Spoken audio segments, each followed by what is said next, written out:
solutions is let's have a partner contact assigned for every single partner, right? That one ties directly to this.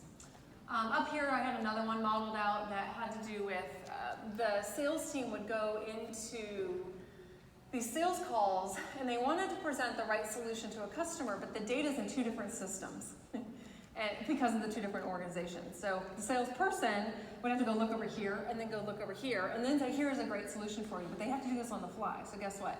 They didn't, right? They either looked at one system or the other, or they did it from memory. So there's a whole bunch of stuff in their catalog they could have been selling, they weren't selling because they didn't have the information aggregated in one place. One very common solution to that you will hear is, well, let's replace that with one system that has all the data. That is a solution, but another solution is let me slap an aggregator in the middle of it that's just a dashboard view that pulls from two different systems.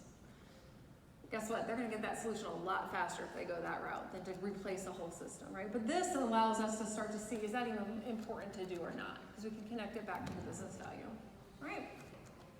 One more point on this before we leave it, which is I talked about wanting to measure success at the end.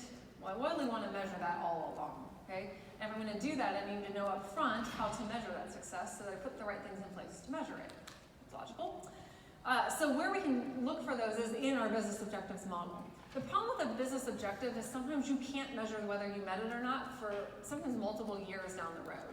If I'm trying to increase revenue and I have to make all these changes to increase the revenue, it could be 3 years before I know if it actually worked or not.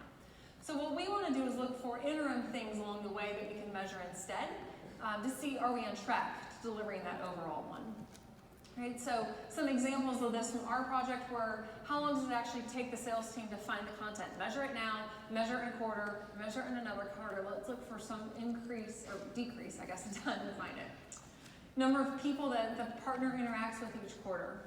Right? I can do this without fixing technology. I can change processes or I can change people's roles and affect this pretty quickly and look and say, okay, we're moving in the right direction.